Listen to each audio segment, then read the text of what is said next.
Goat Squad TV. Yo, I gotta keep it real. So, coming off this last video I just put up, I actually want to talk about this, man. Outside of Steph Curry and Trae Young, right?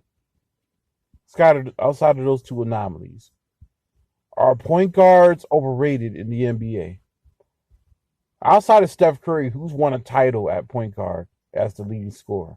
Outside of Steph Curry, we have to go all the way back to 1990. Isiah Thomas. There have been a lot of scoring point guards in this league, even Allen Iverson, guys that are scoring point guards. You know, you guys like Kemba Walker, Damian Lillard, Kyrie Irving. Kyrie won a title, but he wasn't. Obviously, LeBron was the best player in that team. That's not to knock Kyrie. He was robbing, but that's not by much. Like, you know, Kyrie literally probably won them that series, but with that shot. But at the same time, let's be real. Like, he's never been the best player in his team. When you look at guys that are point guards that have been the best players on their respective teams, the only one that's won outside of Steph Curry within the last 25, 30 years is Isiah Thomas. That means, although we are in a league, we have a lot more scoring point guards. Scoring point guards as your best player. When I say your best player is a scoring point guard, don't win in this league. It just doesn't happen. You know, I love Damian Lillard. I want to make that clear. You know, I spoke about what I don't think he does for his teammates, but that's not to knock him. He's a great player. You know what I mean? I think he's a clutch player. He's a great player. He's a great scorer. It doesn't necessarily make teammates better. Kemba Walker, before the injuries, was a great player, but didn't make his teammates better. Why they lost so many years in Charlotte. He put up 28 because he needed to, but he didn't have a lot of factors in his game that can really help teams get over the hump. You know, he has to be a second or third option on a team. And I don't know if that works for him because he's a guy that he really needs the ball in order to be effective. Kyrie Irving, when he was the best player on the team, they didn't win. It's a fact. When that first year in Brooklyn and the last that year in Boston, a year and a half in Boston, he put up a lot of good numbers, but they didn't win. You know what I mean? You can't. The best teams don't win with your point guard is the best player. Now, if Trae Young somehow, I don't know what the score is right now in the Atlanta game against Milwaukee, but say he was playing, what makes Trae so much different in a situation much how Steph is that his shooting ability, on top of the fact that he could pass the ball like Chris Paul. So he's a mix between those two. That said, though, outside of that, of the moderate examples between Steph and Trae, point guards don't win. Look how long it took Chris Paul to get to the finals. Chris Paul is not the reason why the Phoenix Suns got to the finals.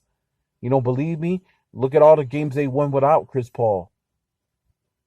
The games they won without Chris Paul in the conference finals, and some of the games they played in spite of Chris Paul in the first round. You know, Devin Booker was really in DeAndre Ayton were really the rocks of the foundation of that team. That's not to say Chris Paul doesn't have a huge part in them winning, but I'll just say this: the Denver series is the only series that he really kind of like went off. The other series, he only had one game. He went up for 41 against the Clippers. The other games, he was straight doo-doo. And he almost cost them a couple games, his comeback from the COVID shit. And then you look at the first series, and they beat LA. They beat the Lakers. You know, Chris Paul didn't play much of that series. You know, when he did, he was hurting. His shoulders all in pain. So you can't really sit there. Even if they win the title, it's not because of Chris Paul. The media is going to tell you that. The reality is going to be because of Devin Booker and DeAndre Ayton and the rest of that squad, Jake Crowder and them. It's going to be a team effort, right?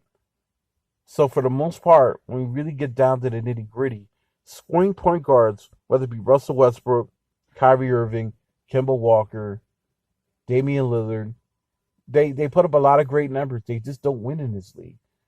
What has been the promising trend in the league since 1991? Shooting guards and wings. So you could basically say a shooting guard is like 6'4", 6'5", 6'6". He's a wing, really. Michael was a wing at 6'6". He was playing the 2.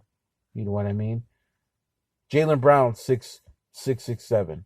All right. Kawhi Leonard's about 6'7", 6'8". You look at a guy like Paul George, he's 6'9", 6'8", 6'9". You know what I mean? You look at Scottie Pippen when he played, even though he was never the best player in the team, you get my point. The league has won continuously since the 1990s. The teams that won always had a dominant wing or wings. You know what I mean? The only difference was the Shaq teams. Those Shaq teams but you also got to remember Kobe was a wing. So you can make the argument that's still true because even though Shaq was the center, he was the most dominant player in those first 3 title runs. Kobe was a wing. So you can make the argument, it makes my argument for me that small forwards and shooting guards win in this league. You know, there was a time centers won. Centers are no longer the thing anymore. If centers are like running backs in the NFL, point guards are like, I'll put it to you this way. Point guards are like that high-priced wide receiver. Now, you'll sit there and say, well, that's kind of weird because receivers, they get the ball from the quote-unquote point guard on a football field. The football field, the quarterback is the most important player on the football field. That's a fact. The least important would be a running back.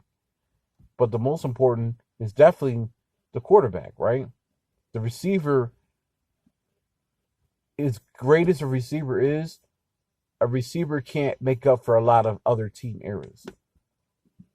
And it's the same thing. I look at point guards like they're wide receivers in the NBA. The NBA, I think, when you think about it, point guards are like the wide receivers in the NFL, where a lot of them are highly paid. A lot of them put up a lot of stats. They might even carry a team here or there, but they can never win the big one. You know, you look at Terrell Owens, for instance, when he played in the NFL, he put all those numbers up, played for like 4 teams, and could never win the big one.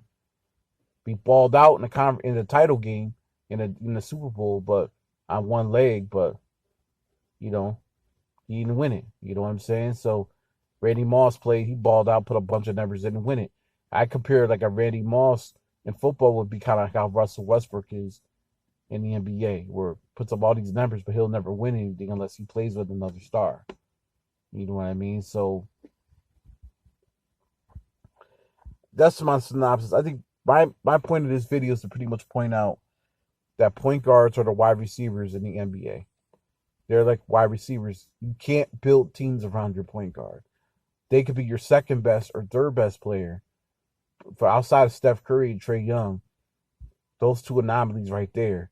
The rest of the league is built on small forwards, man. Small forwards and guards, wings. It's bottom line. There's a reason why Danny Ainge used to go crazy and just draft wing after wing after wing after wing every year. We'd be like, yo, how come you have so many wings? And it's like, he'll tell you straight up, you can never have too many wings. Gold Squad TV, leave a like in a comment in the comment section down below. Salute, subscribe, peace.